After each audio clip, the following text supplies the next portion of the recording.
Մոտենում ենք տրամաբանական մի հարցի, ոնց որ շարունակության էս ամեն ինչի, որ ձեզ տալիս է այդ հարցը Արման անունով օգտատերը։ Ես բազմիցս անգամ լսել եմ, որ մաշտոցյան այբուբենի տառերը հանդիպում են ժայռապատկերների վրա եւ շատ ավելի հին են։ Կմանրամասնեք, խնդրում եմ, թե քանի տարեկան է մեր այբուբենը, ում կողմից է այն մշակվել եւ որտեղ։ Իսկապես հին են, բայց տվյալ պարագայում մենք պիտի տարբերակենք այբուբեն եւ այդ այբուբենի նշանը, այսինքն տառը։ Տառի նշանները իսկապես շատ հին են։ Ու իսկապես դրանք վկայված են ժայռապատկերներում, դա դեռ այն ժամանակ լուսահոգի Սուրեն Պետրոսյանը հանեց այդ բոլոր նշանները ժայռապատկերներից, ընդ որում կազմեց նա ոչ միայն մեսրոպյան մեր այբուբենի տառատեսակները, այլ նաև հունական այբուբենի տառատեսակները։ Այսինքն մեր ժայռապատկերներում կան նաև հունական այբուբենի տառանշանները։ Այսինքն օմեգա, դելտա, չգիտեմ, այն ալֆա եւ այդ նշանների նախաձեռներ նաև կան մեր ժայռապատկերում, կանել այդ աղյուսակները հայերենի եւ հունարենի համար։ Եթե տեսակետը որն է, որ բոլոր գրերը, այսօրվա գիտական տեսակետն է, որ բոլոր գրերը ծագել են հին փյունիկյան գրերից։ Դրանք էլ իրենց հերթին բխեցում են այսպես կոչված սինայական գրերից, որոնք մի ժամանակ ավելի առաջներում կոչվում են հիքսոսյան գրեր։ Դրանից են բխել։ Իսկ եթե Սուրեն Պետրոսյանը դրանք հանում է հունական, դա նշանակում է այդ տառատեսակների, այդ գրերի նախնական ձևերը, նախնական գործածությունը եւ ստեղծումը տեղի է ունեցել Սյունիքում։ Դա ստեղծել են Սյունիքի ժայռապատկերները փորագրողները։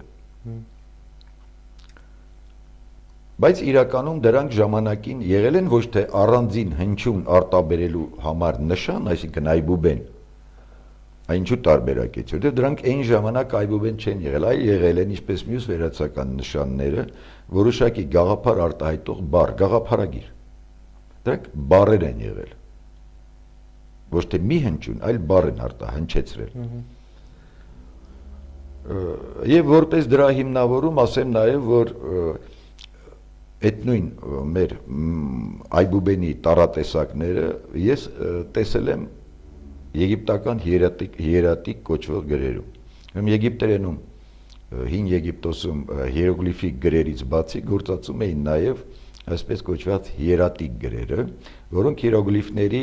արագագրության մի տարբերակ էին, սխեմատիզացված մի քիչ տարբերակն է, եւ այնտեղ մեր այբուբենի բոլոր տառաձևերը կան, բացի ղ-ից։ Ղ-ն մի քիչ տարօրինակ, որտեղ նա լ-ի միջոցով է հնում առավել արտահայտվել եւ հավանաբար այդ ժամանակ այդ բանը նշանը չի եղել։ Բայց ասում եմ, դրանք բոլորը եղել են գաղափարագրեր։ Եվ ասենք այն տեսակետը, որ Մեսրոպ Մաշտոցը մեր տառատեսակները վերցրել է ժայռապատկերներից, այդտեղ ճշմարտության ինչ որ մի էլեմենտ կա, այն է, որ ուզում են ասենք Մզբինի դիվանից վերցներ, Եդեսիայի դիվանից վերցներ, թե կոնկրետ ժայռապատկերներից վերցներ, նա վերցրել է մի աղբյուրից, որտեղ այդ բոլոր նշանները գործածվել են որպես գաղափարագիր նշաններ։ Իսկ այդ նշանագրությունը Հայաստանում պիտի լիներ, մինչև Մեսրոպ Մաշտոցը, եւ նույնիսկ նրանից հետո, որովհետեւ մենք ունենք միջնադարյան այսպես կոչվող նշանագիր իմաստնոցը, որտեղ այդ նշանները նորից կրկնվում են, այսինքն դրանք կրկնակներն են Սյունիքի ժայռապատկերների նշանների։ Մի ապացույց է, որ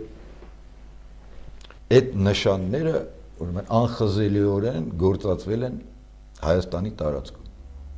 Եվ ուրեմն կարող ենք ասել, որ այդ տառատեսակները, որոնք Մեսրոպ Մաշտոցը հետո տվեց հույն վայելչագրին, որպեսզի ձևավորի ավելի վայելուչ տեսք կա տառատեսակներին, մենք կարող ենք պնդել, որ իսկապես այդ տառատեսակների նախնական ձևերը գալիս են նորից ժայռապատկերներից, ունեն նույնքան հնություն, որքան ժայռապատկերները, պարզապես Մեսրոպ Մաշտոցը այդ տառատեսակները հարմարեցրեց մեր լեզում եղած հնչյունական համակարգին։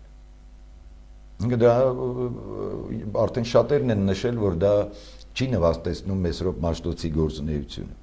Այո։ Որտեղ դա ինքնին մեծ գործ է, հանճարեղ գործ է, էլի ասենք լեզվում առանձնացնել հնչյունական համակարգը, այդ հնչյունական համակարգին համապատասխան ընտրել նշանները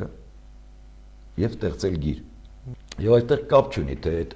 նշանագրերը Մեսրոպ Մաշտոցից 1000 տարի առաջ են ստեղծվել, թե 10000 տարի, թե 100,000 տարի։ Փաստ այն է, որ այդ նշանները անընդհատ եղել են գործածության մեջ։ Եվ հետաքրքիր է, որ աշխարհում որևէ մի այլ լեզու չունի 36 հնչյունական համակարգ։ Եվ այդ բանը մենք նորից տեսնում ենք 36 թվի սրբազանության գաղափարի վրա, որը էլի հասնում է մինչև Շումեր։ Իսկապես։ Այո։ 36 թիվը։ Այո, հատուկ գրություն ունի։ Իսկ ասենք գրավոր աղբյուրների, օրինակ Պլուտարքոսը, երբ որ քննում է բոլոր թվերը,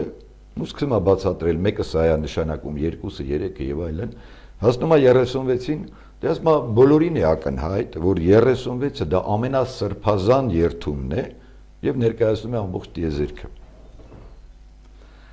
Այսինքն դա կարելի ասել, որ այդ 36 թվի հետ կապված համակարգերը դրանք տիեզերական սրբազնագույն ուրեմն գաղափարի ներկայացնելու մի տարբերակն է, մի ձևն է 36 թվի միջոցով։ Պարզապես այդ հարցի պատասխանը այսօր դժվար է տալ, որովհետև դեր վերջնական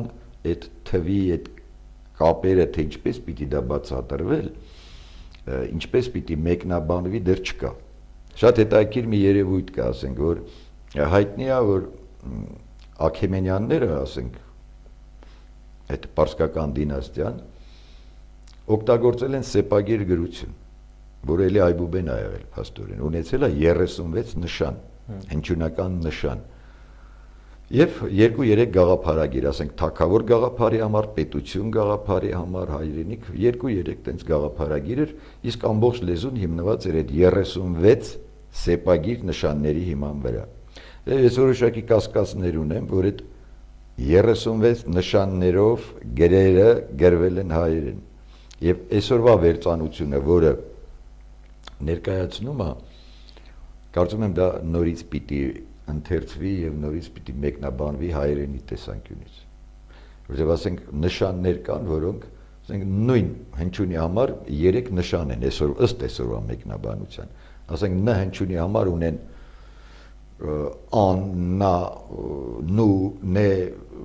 նի հիմա չեմ հիշում, ասենք, բայց մի քանի այդպիսի բաներ ա, որը դժվար թե, եթե իրենք ձգտել են համակարգը ուրեմն դարձնել այբուբենական, պարզեցնել, ապա մի հնչյունի համար տենց մի քանի նշան չպիտի լինի, այլ դրանք պիտի հայերենի հենց 36 հնչյունական համակարգ լինի դրա հիմքում։ Մի քիչ շեղվել մի հատ բան հիշեցի ուղղակի ինձ առաջի անգամ դրա մասին պապիս ասեց, որ իբրև հին Բաբելոնում այդ աշտարակը կառուցելուց այդտեղ թարգմանիչները հայեր են եղել ազգությամբ ու ոնց որ այդ միջնորդ լեզուն մնացածների հետ հենց հայերենն է եղել, էլի այդպես բան լսել եք դուք։ Չէ, չեմ լսել ու դժվար թե նման բան լիներ, ինչ-որ մեր պապերը տենց առասպելներ իհարկե շատ դեպքերում ոչ անհիմն ստեղծում էին եւ այս դեպքն էլ անհիմն չէ ինչ առումով, որովհետեւ ժամանակակից գիտությունն ասում է, որ այնուամենայնիվ լեզուններն առաջացել են մի մայր լեզվից։ Մամնմա հասկանան թե որն է։ Հիմա մայր լեզվից եւ մենք ունենք մի ուրիշ փաստ, որ ժամանակակից մարդը ստեղծվել է այս տարածաշրջանում, այստեղից տարածվել է ողջ աշխարհով մեկ։ Իհարկե այնտեղ այսօր տեսակետներ կա, որ դրանք խառնածնությամբ խառնվել են նեանդերթալցի տիպի մարդուն, մյուս տիպի մարդուն եւ տեղից առաջացել են նոր տիպերը, մարդկային ռասաներ եւ այլն։ Ուրեմն մարդը ստեղից գնաց, այս տարածաշրջանից է գնում։ Երկրորդը լեզվի խնդիրն է։ Հիմա մենք տեսանք, որ ժայռապատկերները այդքան հին են, չէ, հայկական, այլ հասնում են այդ ժամանակակից տիպի մարդու առաջացման ժամանակներին։ Սակայն լեզվաբանության տեսանկյունից դա կասեն անհետությունը։ Բայց դա կասեն են լեզվաբանները, որոնք աշխատում են ժամանակակից հնդեվրոպաբանության սխեմայի մեջ։ Որ ես ամենավերջի հաջողությունը դա ավստրալիական գիտնականների ուրեմն աշխատանքներն են, որոնք ասում են, որ ասենք հայերենը հնդեվրոպական մայր լեզվից առանձնացել է 7-8000 տարի առաջ։ Ավելի հնացրել են։ Նախկինում այդ տեսակետն իբր 4-րդ հազարամյակում է դա տրոհվել, հայերենը առանձնացել։ Այդ հիմա ժայռապատկերներն ասում են, որ հայերենը որպես եթե դա իսկապես գիր է, ընթերցվում է եւ հայերենի հիմքի վրա է, դա նշանակում է, որ ժայռապատկերները, ասենք, վերին 500 դարում արդեն կար որպես առանձին ինքնուրույն լեզու։ Եվ ինչ ենք նաեւ բարձում, որ կա ժամանակակից լեզվաբանական մի տեսություն, որը ստեղծել են ոչ միայն լեզվաբանները, այլև հնագետները։ Համատեղ ուժերով ստեղծել են մի նոր տեսություն, որ ժամանակակից հնդեվրոպական լեզուները ստեղծվել, զարգացել են այն տարածքներում, որտեղ այսօր իրանք ապրում են։ Գերմանական լեզուները, ռոմանական, դրանք այդտեղ են ստեղծվել, զարգացել, ձևավորվել։ Եվ այդ բառապաշարների ընդհանրությունը, հիմա դրա բացատրությունը ոնց պիտի տանք։ Եթե քաղաքակրթության օջախը ստեղ էր, մարդը ստեղից է գնացել, իսկ այդ ալիքները հնագիտորեն երևում են, որ մի քանի անգամ եղել են։ Ասենք նեոլիթի ժամանակ տարել են երկրագործություն, անասնապահություն, ամբողջ աշխարհով սփռել են։ Եկել է մետաղագործության շրջանը, նորից այդ ալիքը երևում է հնագիտորեն, նորից սփռվել են աշխարհով, մեկ տարել են այդ գիտելիքները, այդ տեխնոլոգիաները։ Եվ այդպես շարունակ։ Հիմա եթե այդպես է, ապա այդ տերմինները, որը մենք տեսնում ենք տարբեր հնդեվրոպական լեզուների մեջ, դա նշանակում է, որ դա պիտի տարածվեր քաղաքակրթական արժեքը կրող լեզվից։ Այսինքն մի մարդ, եթե արոր է ստեղծում, հետո գնում է Եվրոպա, այդ արորը գնում անդեղ է ստեղծում, այդ եվրոպացին պիտի սովորեր այդ արորի անունը։ Ինքը չունի, ոչ արոր ունի, ոչ արորի անունն ունի, եւ դա պիտի վերցնի այդ լեզվից։ Այսինքն մենք գալիս ենք լեզվաբանական մի նոր տարբերակի, որ ասենք լեզվաբանորեն պիտի դա ուսումնասիրվի, հիմնավորվի։ Եթե մենք ենթադրում ենք, որ այդ քաղաքակրթական արժեքները տարածողը ուներ հայերեն լեզվամտածողություն, ապա հնդեվրոպական լեզվաբանության մեջ պիտի փորձվի այն իրենք, որ են պայմանական նախաձևեր են վերականգնում, թե ասենք այս ինչ բառի նախաձևը ինչպիսին էր այդ հին մայր լեզվում, հետո որ բաժանվեց տարբեր լեզուներում տարբեր ձևեր ստացավ։ Եթե այդ նախաձևը մենք դնում ենք հայերեն, ասենք կով բառը հենց դնում ենք կով, կամ ուրիշ այծ բառը դնում ենք հենց այծ, դա ինչպես պիտի արտահայտվեր մյուս լեզուներում։ Լեզվաբանորեն դա պիտի արվի,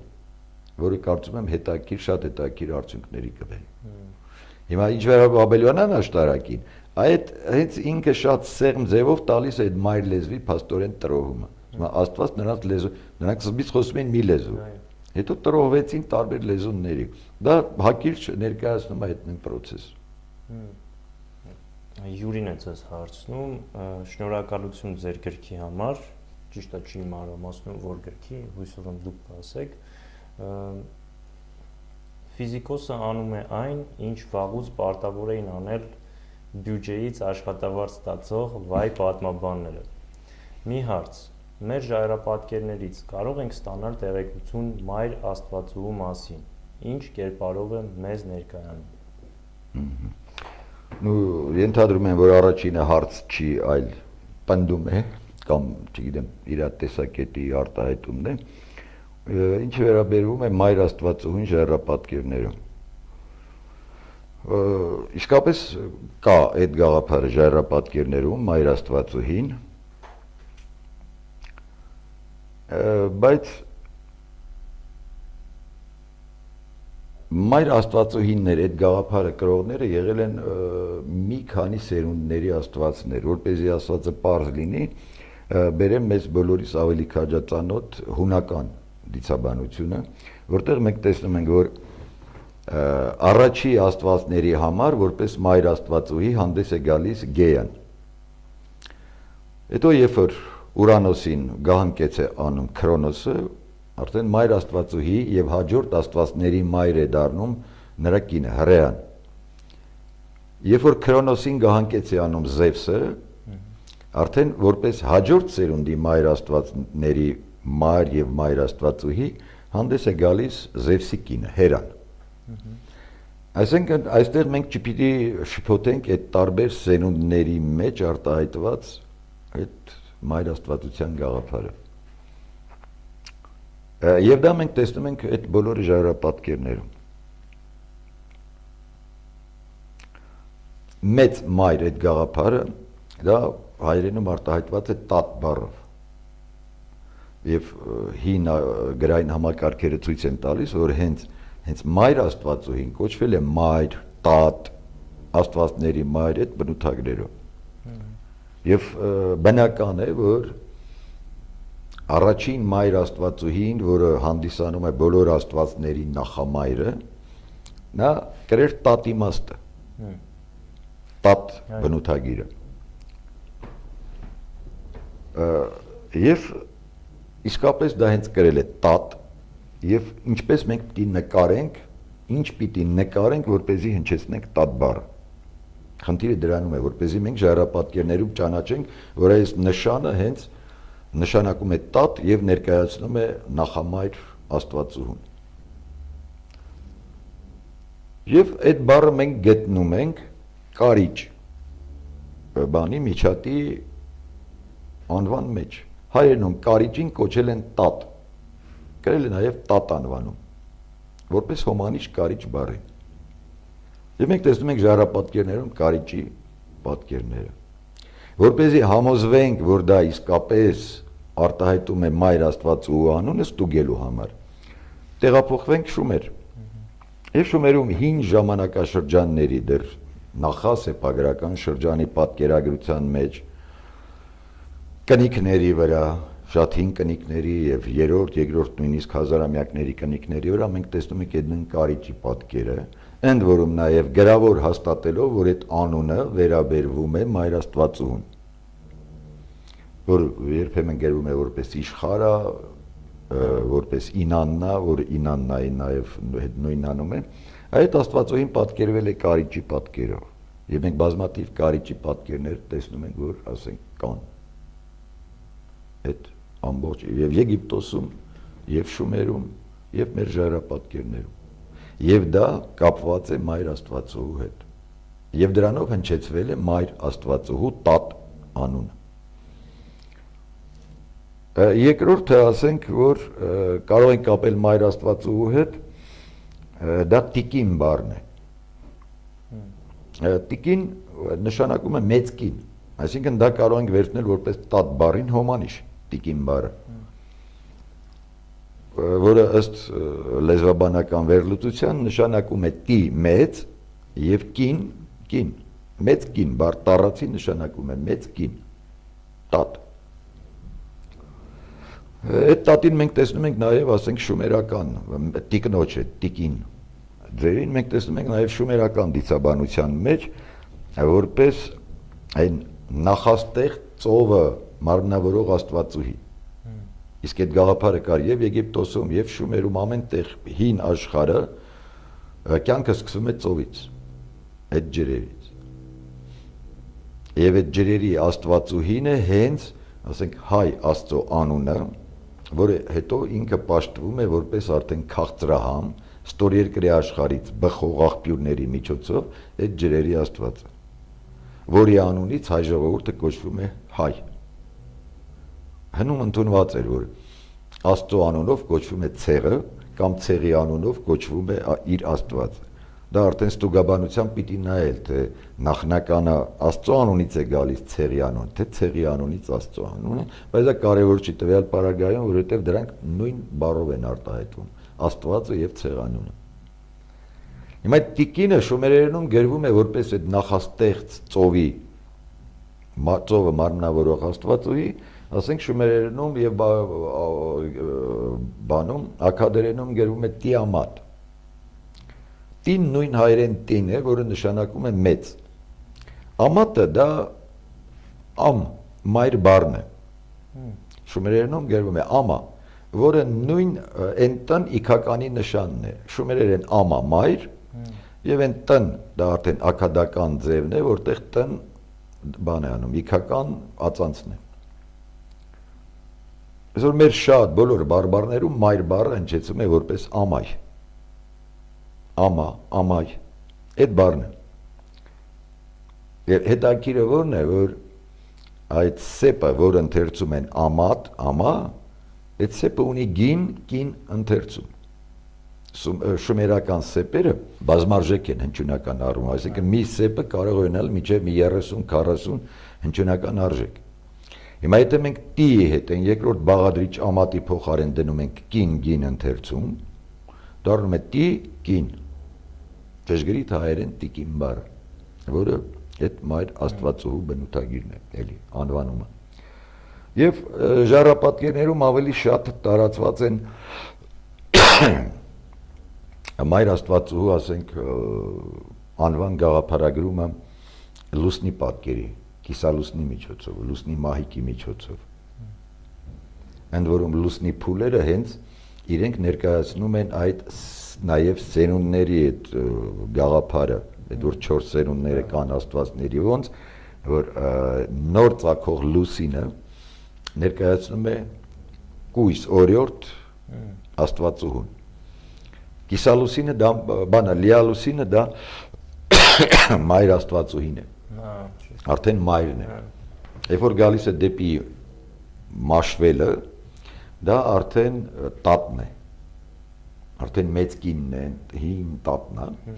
Եվ չորրորդ փուլը, որ 2-3 օր չի երևում լուսինը, որ հետո նորից պիծակի,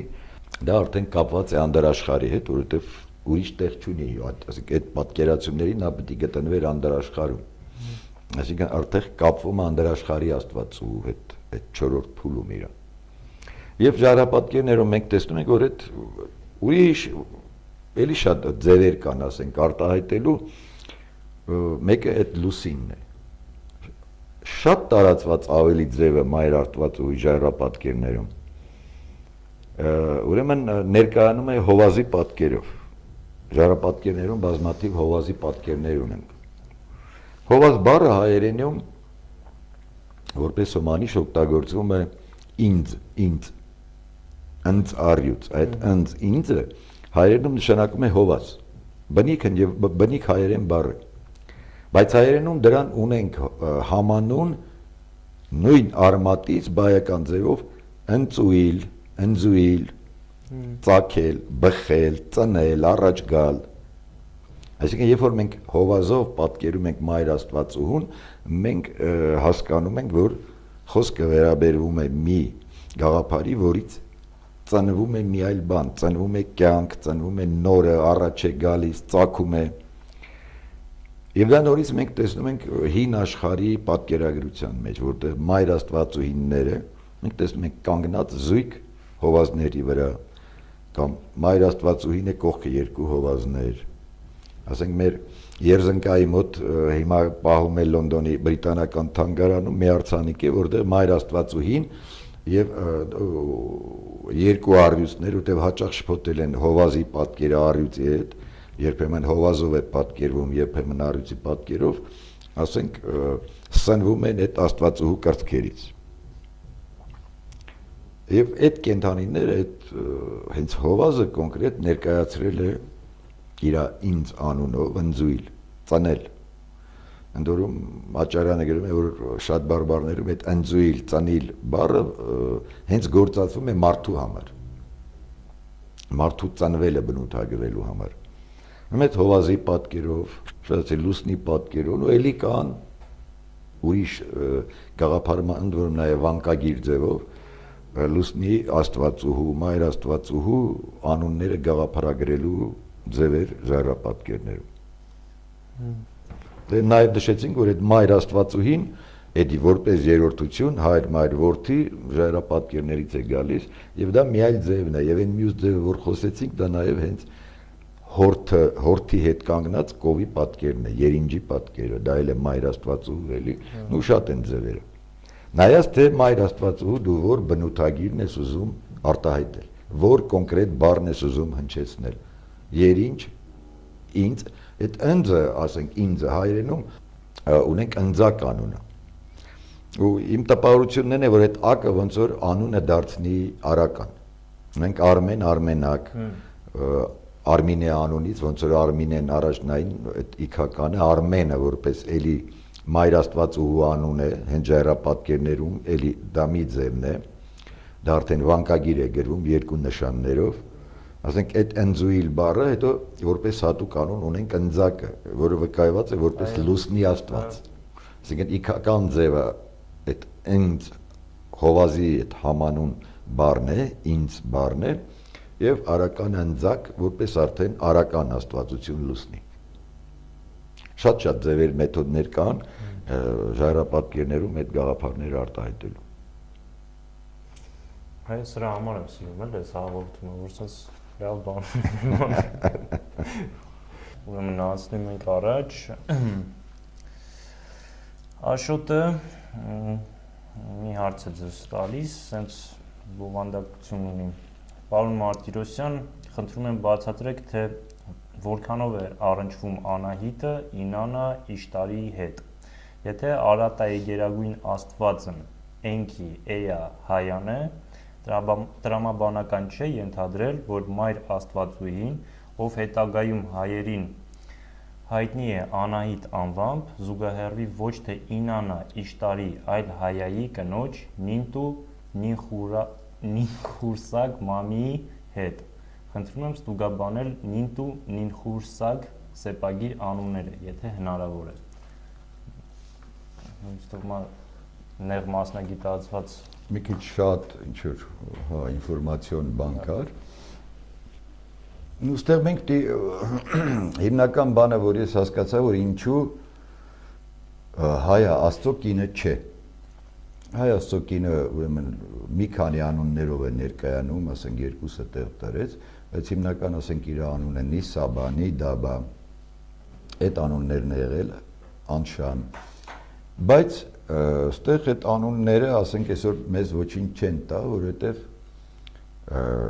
նախ մենք պիտի կարողանանք ճիշտ ընթերցել այդ սեպագրերը, որպեսզի, ասենք, եթե ուզում ենք հայերենի հետ հայմատության մեջ դնել, ապա նախ պիտի համոզվենք, որ այդ ընթերցումները, որ այսօր կան, արդյոք դրանք ճիշտ են, որտեղ ինչպես մի քիչ առաջ ասեցինք, սեպագիր նշանը ունի տասնյակ հնչյունական արժեքներ, ու հնարավոր է, որ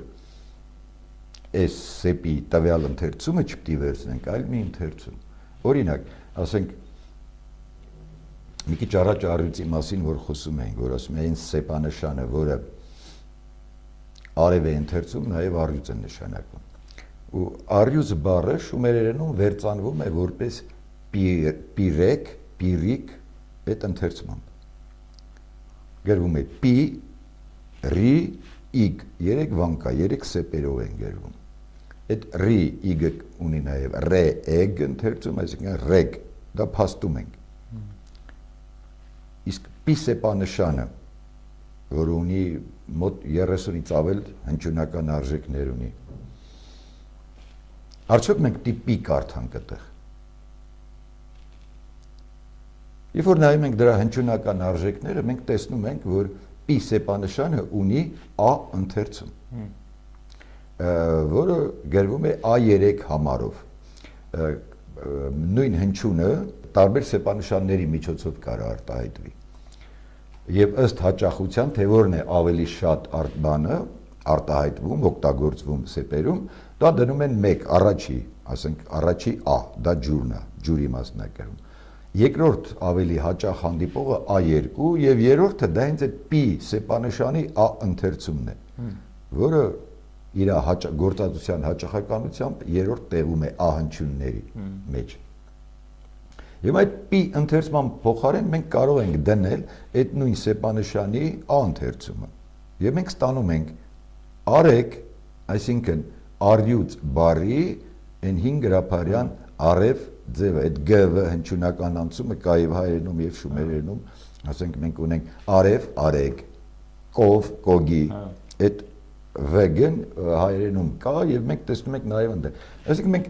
Արդեն ստացանք առյուծ բառի 5 գրափարյան ձևը մի բանով, մի քայլով, պի սեպանիշանի պի ընթերցման փոխարեն դրեցինք այդ նույն սեպանիշանի ա հնչյունական արժեքը եւ ստացանք առյուծ։ Հիմա այդ նույն բանը նաեւ դիցանունների պարագայում։ Մենք պետք է տեսնենք թե այդ ընթերցումները որոնք են, որն է ճիշտ ավելի, որովհետեւ այն ձևը, որը վերծանված է, հիմնականում դրվել են տվյալ սեպանշանի ամենաշատ գործածվող հնչյունական արժեքները, որը բոլոր դեպքերում չի որ ճիշտ է եւ ընդհակառակն շատ դեպքերում դա սխալ է։ Եվ այս պարագայում այդ դիցանունները դեռ ուրեմն վերծանման, ճիշտգրիտ ընթերցման կարիք կա։ Ինչ վերաբերում է արդյոք ճիշտ չէ որ Ինաննայի փոխարեն լիներ Հայ Աստծո կինը, այստեղ մի քիչ առաջ էլի խոսեցինք որ տարբեր սերունդների մայր աստվածուհիների մասին։ Այսինքն դրանք եւ Իշտարինաննան է, ասենք նույն մայր աստվածուհի եւ Հայ Աստծո կինն է, բայց ասենք դա կարող ենք դիտել տարբեր որպես սերունդների, որովհետեւ Ինաննան հաճախ ասենք շմերական տեքստերում ներկայացում է մեկ որպես Հայ Աստծո դուստրը, մեկ որպես Էնլիլ Աստծո դուստրը, մեկ երկնքի Ան Աստծո դուստրը եւ այս պարագայում ասենք ինքը մենք տեսնում ենք որ հաջորդ սերունդի ինքը Աստվածուհի է։ Էնքի Հայա Աստծուց հետո հետեւաբար նրա կնոջ, ասենք նույն Նինխուրսակ Աստվածուհին, որը մայր Աստվածուհի էր։ Իսկ Ինաննայի շտարը նրանից հետո եկող Աստվածների արդեն դիցարանում է ինքը մայր Աստվածուհի։ Ինչ վերաբերում է Նինխուրսակ Աստծո մեկնաբանմանը, ապա այդ խնդիրն է հիմա, ասենք, սեպերը ինչպես մենք պիտի կարդանք, որպեսզի ճշգրիտ կարողանանք ստանալ տվյալ դիցուհու անունը։ Հիմա Նինխուրսակ Աստվածուհու պարագայում նա գրվում է էլի 3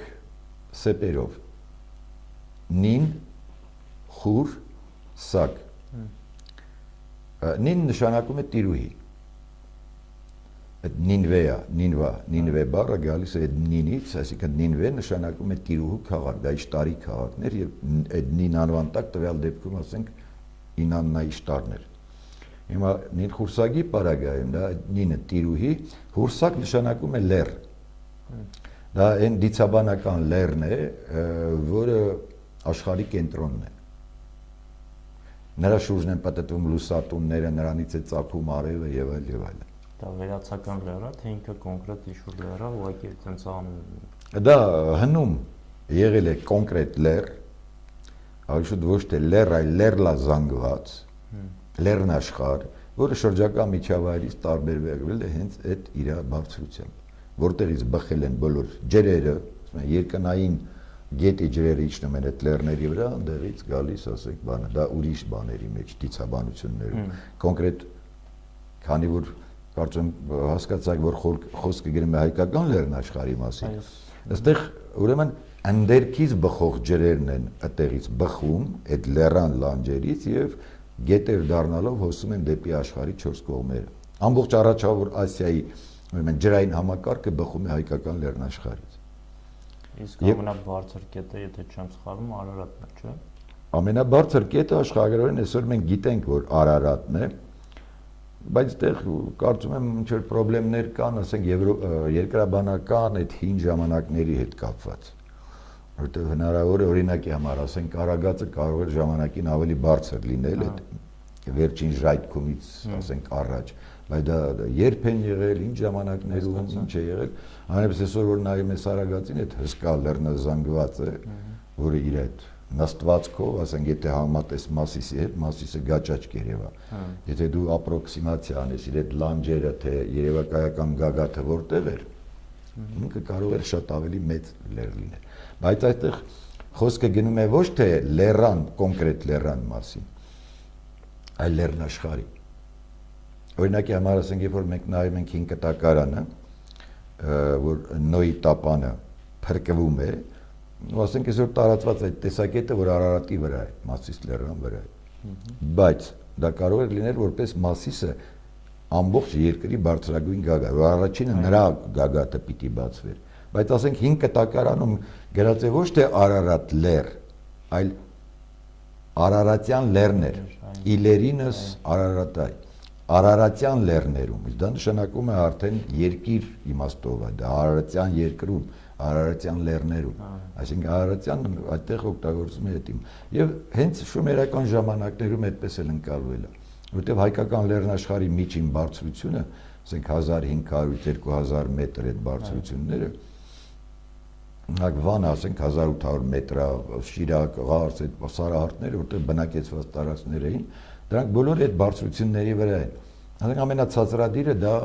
Արարատյան դաշտն է, ասենք 800-900 մետր Նախիջևանը, մնացածը 1000 մետրից, ասենք բարձրն է լեռնաշխարհի ամբողջ այդ տարածքը։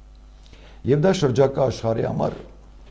արդեն ընկալվել է որպես միասնական մի լեռ։ Հա, խորհրդանիշ։ Հա, հենց կոնկրետ լեռ։ Դա լեռն է։ Եւ դա հենց այդ նույն խուրսակ լեռն է, դա ասենք նույն շումերական դիցաբանության մեջ հիշատակվող կուր լեռն է։ Որը այդ բարերի զուգահեռները, ասենք նրանց ընթերցումները հայերենում կան, գտնվում են, որը մենք հեշտացնում է այդ աշխատանքը, ասենք օրինակ այդ կուր լեռան համար իր հոմանիչ բաներ, իմաստները որ կան, այդ իմաստների համապատասխան բոլոր բարերը հայերենում կան, իրենց նույն հնչողությամբ։ Օրինակ ասենք կուր բառը այդ լեռ իմաստով, ասենք ունի մատ ընթերցում։ Մատ բառը հայերենում ունի լեռ իմաստ։ Այսինքն այդ նույնացումները հաջողում է, լինում է անել։ Եվ հիմա նույն խորսակը պիտի նշանակի հենց այդ լեռան տիրուհին, որը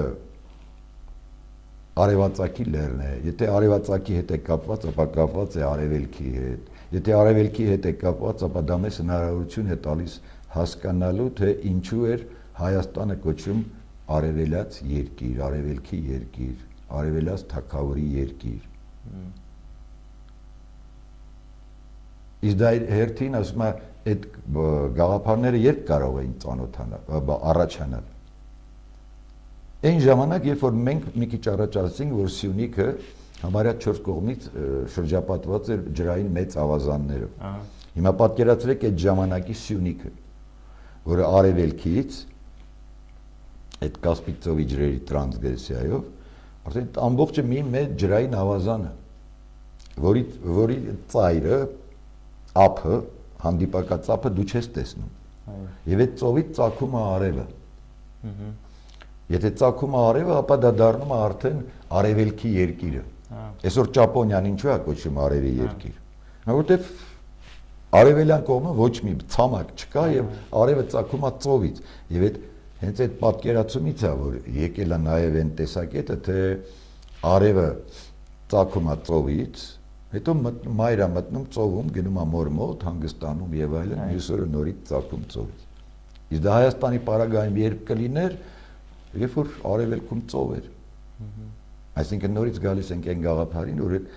այդ պատկերացումները նույնպես ծանվել են ժառապատկերները փորագրվելու ժամանակներում եւ հասել են մինչեւ մեր օրերը, արտահայտվում են հենց, ասենք, Սասնա ծռեր էպոսում։ Երբ որ Ծովինարը Սանասար Բաղդասարին ուղարկում է պապի մոտ Սասուն, որպեսզի խալիֆը չսպանի, ասում է գնացեք հարցրեք արևելից թագավորի երկիրը։ Ու այդ գաղափարը մենք տեսնում ենք հեքիաթներում։ Եվ այդ հնությունից ժողովրդական հիշողությամբ եկել հասել է մեր օրերը։ Իսկ ժողովրդական հիշողությունը շատ հզոր մի ապարատ է,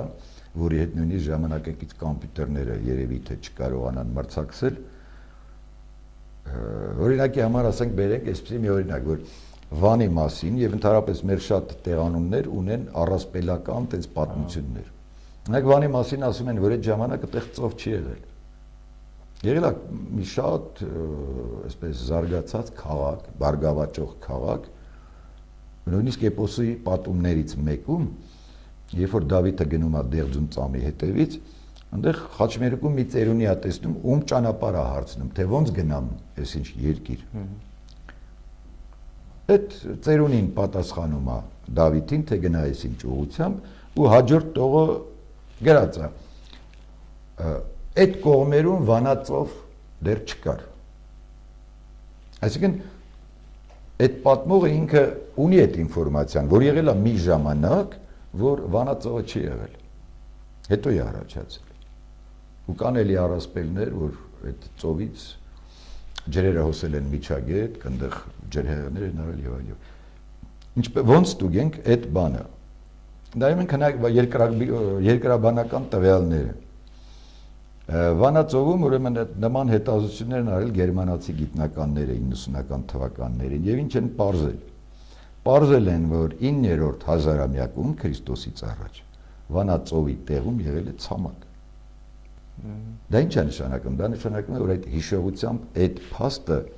սերնդից սերունդ եկել հասել է մեզ, մենք պահպանել ենք այդ բանը։ Ու դա միայն այդ օրինակը չի։ Շատ օրինակներ կան, որոնք այդպես հազարավոր տարիների մտավյալ պարագայում 10,000 տարուց ավել ժամանակահատվածում այդ փաստը եկել, այդ հիշողությունը եկել հասել է մեզ։ Ձոր նին խուրսագը այ հենց այդ լերն է։ Եվ մենք պիտի էլի հայերենի մեջ գտնենք այդ գաղափարը արտահայտող մի բան, որ կարողանանք, ասենք, շումերական այդ անվանաձևերը ընթերցել այնպես, որպեսզի նույնանա հայերենում եղած անունների հետ։ Իսկ որ դա այդ պատկերացումը եղել է նաև հայերի մեջ, դրա մասին ասենք մենք վկայություն ենք գտնում Անանիա Շիրակացու մոտ, որ այդ Խուրսագ լեռան, Կուր լեռան եւ մյուս հին պատկերացումների մասին